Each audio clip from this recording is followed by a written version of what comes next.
मई 2026 का सीन है और पूरे इंस्टाग्राम, एक्स और दूसरे सोशल मीडिया साइट्स पर सिर्फ एक ही चीज ट्रेंड कर रही है, कॉकरोच। नहीं, ये कोई इंसेक्ट एपिडेमिक नहीं आया है। मैं बात कर रही हूँ कॉकरोच जनता पार्टी की। If you are not living under a rock, you know कि ये क्या है। बट स्टिल फॉर कॉन्टेक्स्ट बता देती हूँ।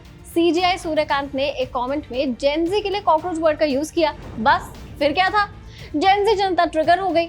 लोगों ने गुस्से को सीधा किसी वायलेंट लड़ाई में नहीं बल्कि मीम्स और सटार में कन्वर्ट कर दिया एंड इसी से इमर्ज हुई कॉकरोच जनता पार्टी। अब सीन ये है कि रातों रात इसके फॉलोअर्स इंडिया की मेजर पॉलिटिकल पार्टी से भी ज्यादा हो गए हैं एंड ये सोशल मीडिया पर एक बड़े मूवमेंट की तरह इमर्ज हो रहा है। नाउ सी, देखा जाए तो दिल्ली में भी तो हम कुछ ऐसा ही करते हैं। कोई हैशटैग ट्रेंड करता है, कोई मीम वायरल होता है, कोई पिटीशन घूमती है और हम बस एक क्लिक में उसे शेयर कर देते हैं। मन में लगता है आज तो मैंने बहुत क्रांति कर दी। बस हमारी इसी उंगली वाली क्रांति को सोशियोलॉजी में स्लैक्टिज्म कहा जाता है। स्लैकर यानी कि आराम पसंद इंसान और एक्टिविज्म यानी कि बदलाव की लड़ाई। मतलब एकदम इजी लैंग्वेज में कहें तो सोफे पर पड़े पड़े होने वाली क्रांति। लेकिन असली सवाल यही है, क्या ये डिजिटल एक्टिविज्म सच में दुनिया बदलता है या फिर बस हमें ऐसा फील करवाता है कि हमने बहुत बड़ा काम कर दिया है। तो चलो आज के एक्सप्लेनर के इस एपिसोड में इसी फिनोमेना को समझते हैं एंड देखते हैं कि इसकी शुरुआत कैसे हुई, मॉडर्न टाइम्स में स्लैक्टिविज्म कैसे काम करती है, इसके पीछे की साइकोलॉजी क्या है, पूरे वर्ल्ड में स्लैक्टिविज्म को लेकर क्या ओपिनियन है एंड देखते हैं कि कैसे एक शेयर बटन दबाने की आदत कैसे पूरी दुनिया का पॉलिटिकल गेम बदल रही है। स्लैक्टिविज्म हमेशा से कोई नेगेटिव वर्ड नहीं था। आज भले ही लोग इसे फेक एक्टिविज्म बोल देते हो, लेकिन इसकी शुरुआत काफी पॉजिटिव और ग्राउंडेड थी। पहली बार 1995 में अमेरिका के कॉर्नरस्टोन फेस्टिवल में इस शब्द का ओरिजिन हुआ था। उस दौर में इंटरनेट नया था, सोशल मीडिया तो दूर की बात थी। तब स्लैक्टिविज्म उन लोगों के लिए बोला जाता था जो बड़े आंदोलन या रैलियों में नहीं जाते थे लेकिन स्मॉल स्केल पर सोसाइटी के लिए काम करते थे। फॉर एग्जाम्पल लाइक मोहल्ले की सफाई कराना, पेड़ लगाना या किसी लोकल इशू में हेल्प कर देना।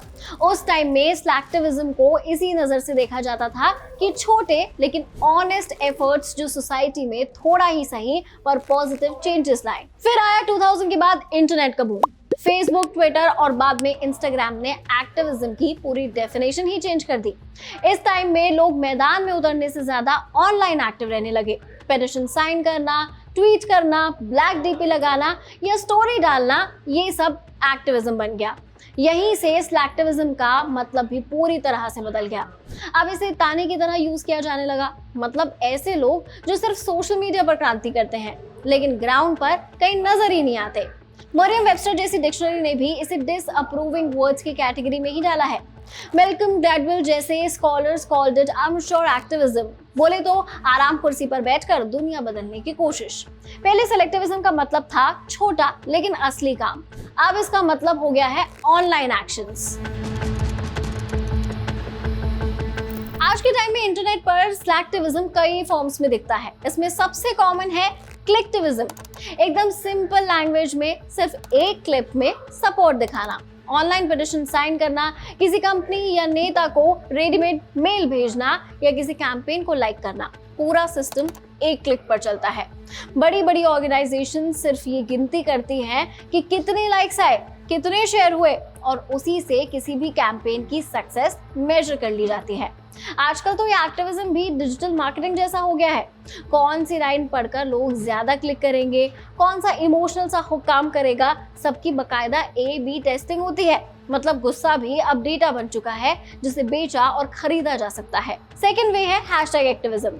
एक्स और इंस्टाग्राम पर हैशटैग अब डिजिटल रैलियां बन चुका है। हैशटैग ब्लैक लाइव्स मैटर और हैशटैग मी टू जैसे मूवमेंट ने दिखाया है कि इंटरनेट किसी भी इशू को ग्लोबल लेवल की रीच दिला सकता है। जो आवाजें पहले दबा दी जाती थी उन्हें सोशल मीडिया ने मेन स्ट्रीम में ला दिया है। लेकिन पता है हैशटैग की असली ताकत क्या है? इसकी रियल पावर है उसकी स्पीड। पहले किसी इशू को नेशनल डिबेट बनने में हफ्ते लगते थे। अब एक वीडियो, एक ट्वीट या एक मीम कुछ घंटों में पूरी दुनिया तक पहुंच सकता है। फिर आता है डीपी एक्टिविज्म। ये तो सबने कभी ना कभी किया ही होगा। कोई भी इंसिडेंट हुआ हो और लोग तुरंत प्रोफाइल फोटो बदलने लगते हैं। कभी ब्लैक डीपी, कभी किसी फ्लैग का फिल्टर, कभी किसी कॉज का फ्रेम। मेहनत लगभग जीरो है लेकिन सिग्नल बहुत तेज जाता है। सोशल मीडिया पर प्रोफाइल ही डिजिटल आइडेंटिटी होती है, प्लस ये वे बन जाता है टू शो कि आप किस साइड पर खड़े हैं। एट द लास्ट आता है टोकन सपोर्ट। बोले तो बिना कुछ किए सिर्फ लाइक, शेयर या ट्वीट कर देना। कई बार लोग किसी पोस्ट को शेयर करके खुद को ऐसा महसूस कराते हैं जैसे उन्होंने बहुत ज्यादा कंट्रीब्यूट कर दिया हो। एंड गेस व्हाट, यही स्लैक्टिविज्म का सबसे आसान और सबसे पॉपुलर फॉर्म है। बिकॉज ऑफ दिस कई लोग इसे फास्ट फूड एक्टिविज्म भी कहते हैं।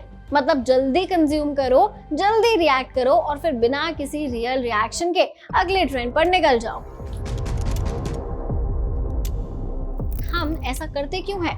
क्यों एक पोस्ट शेयर करके हमें ऐसा लगता है कि हमने दुनिया ही बदल दी है? देखो यार, इसके पीछे एक बहुत बड़ा और डीप साइकोलॉजिकल गेम है। इसे 4 पॉइंट से समझते हैं। इसमें सबसे पहला फैक्टर है वर्च्यू सिग्नलिंग। सोशियोलॉजी स्पीकिंग, हम इंसान सोशल क्रिएचर हैं और हम चाहते हैं कि हम सबकी नजरों में अच्छा बन कर रहे हैं।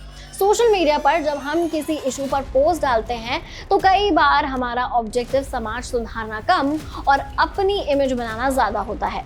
वी वांट कि लोग हमें अवेयर, मॉरल और सेंसिटिव इंसान समझें। एंड इसी वर्चुअल सिग्नलिंग से एक बहुत ही डार्क चीज निकल कर आती है जिसे हम कहते हैं कैंसिल कल्चर। कई बार लोग किसी इशू की पूरी सच्चाई जाने बिना ही सिर्फ ट्रेंड का हिस्सा बन जाते हैं और खुद को सही प्रूफ करने के लिए किसी इंसान या ब्रांड को ऑनलाइन कैंसिल करने लग जाते हैं। वो हेट ट्रेंड पर सिर्फ इसलिए चढ़ जाते हैं क्योंकि उनके सर्कल में हर कोई वही कर रहा होता है। फिर आता है मॉरल लाइसेंसिंग। जब हम ऑनलाइन कोई अच्छा काम करते हैं तो दिमाग में इंस्टेंट सेटिस्फैक्शन आता है। ऐसा लगता है कि चलो भाई, अपना काम तो पूरा हुआ। थ्रू दिस हम असली मेहनत करने से बच जाते हैं। चलो एक एग्जाम्पल से इसे समझते हैं। मान लो कि मैंने किसी एनवायरनमेंट पोस्ट को शेयर कर दिया। अब मेरा दिमाग मुझे फील करवाता है कि मैंने अर्थ को प्रोटेक्ट करने में बहुत हेल्प कर दी है, जबकि रियलिटी में मैं अगले ही मिनट प्लास्टिक की बॉटल सड़क पर फेंक देती हूँ। अब समझे? इसी का तीसरा फैक्टर है डिफ्यूजन ऑफ रिस्पॉन्सिबिलिटी, यानी कि बायस्टैंडर इफेक्ट।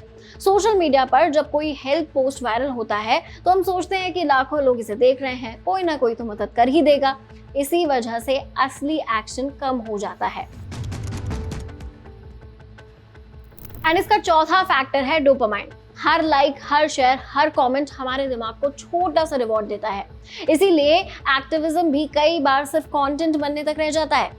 लोग इशू से ज्यादा एंगेजमेंट के पीछे भागने लगते हैं। सो इन अ नटशेल, स्लैक्टिविज्म हमें एक ऐसा मेंटल कंफर्ट जोन देता है जहां हम खुद को अच्छा इंसान भी महसूस करते हैं और ज्यादा मेहनत भी नहीं करनी पड़ती। अब सीन ये है कि पूरी दुनिया स्लैक्टिविज्म पर डिवाइडेड है। एक ग्रुप कहता है कि स्लैक्टिविज्म एकदम बेकार है, जबकि दूसरा कहता है कि यही मॉडर्न एक्टिविज्म का नया चेहरा है। चलो दोनों के व्यूज को समझते हैं। देखो यार, क्रिटिक्स का सीधा कहना है कि स्लैक्टिविज्म से लोगों को अच्छा फील करने का एक इजी तरीका मिल जाता है।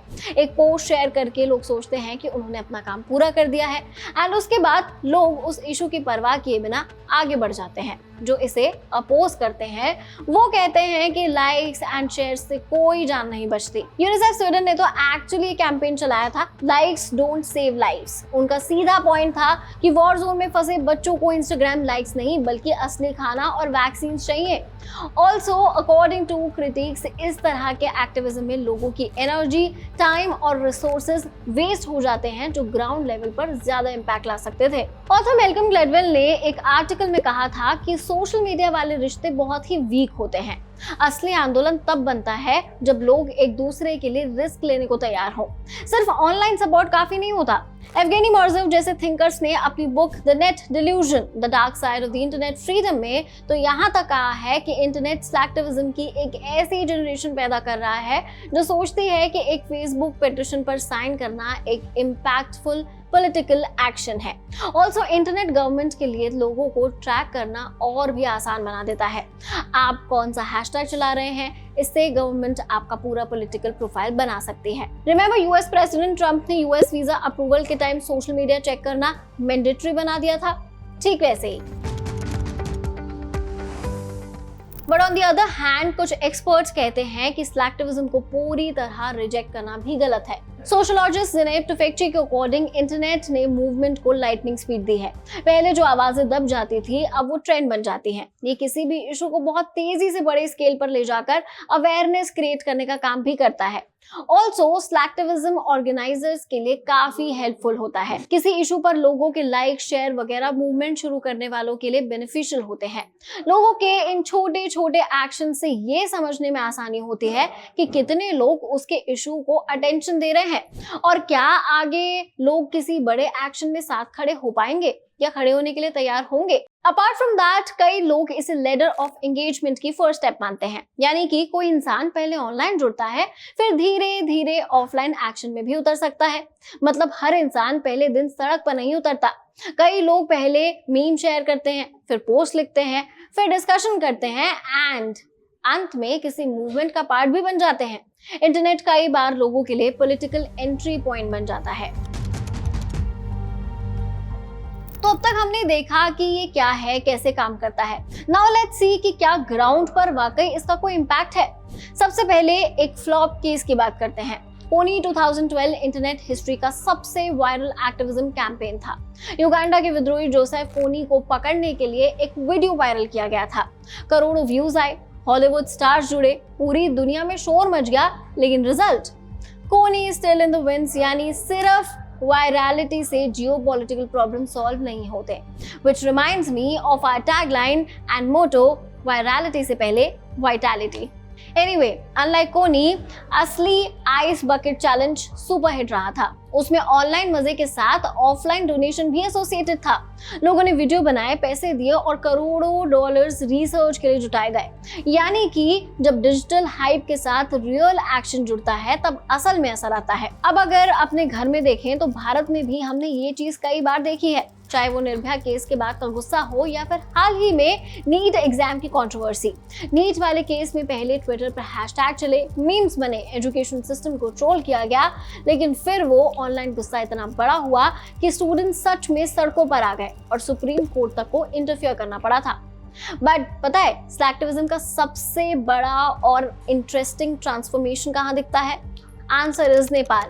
यहाँ शुरुआत बहुत छोटी थी। Memes, Facebook post, TikTok videos और सिस्टम के खिलाफ ऑनलाइन डिस्कशन नेपाल के यूथ को लगने लगा था कि करप्शन, बेरोजगारी और पॉलिटिकल फेलियर को वहाँ नॉर्मल बना दिया गया है।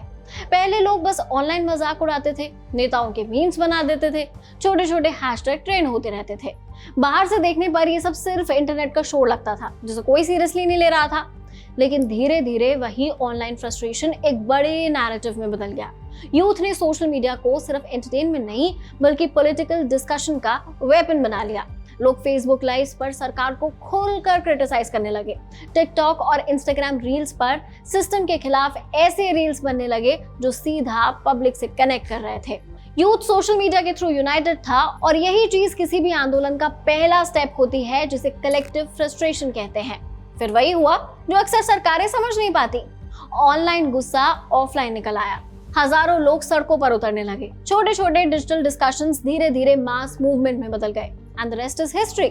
बांग्लादेश का हालिया कोटा रिफॉर्म मूवमेंट भी इसी का दूसरा बड़ा एग्जाम्पल है। शुरुआत फेसबुक पोस्ट और हैशटैग से हुई थी, लेकिन जब ऑनलाइन गुस्सा ऑफलाइन सड़कों पर उतरा तो जो हुआ वो सब जानते हैं। आज कई स्कॉलर्स स्लैक्टिविज्म शब्द को ही पुराना मानने लगे हैं। जेम्स डेनिस जैसे थिंकर्स कहते हैं कि एक्टिविज्म ब्लैक एंड व्हाइट नहीं होता। कोई इंसान या तो हार्डकोर एक्टिविस्ट है या फिर पूरी तरह आलसी। ऐसा नहीं है, ये एक स्पेक्ट्रम है। कोई मीम शेयर कर रहा है, कोई पोस्ट लिख रहा है, कोई सड़क पर उतर रहा है। हर इंसान अलग लेवल पर जुड़ा हुआ है।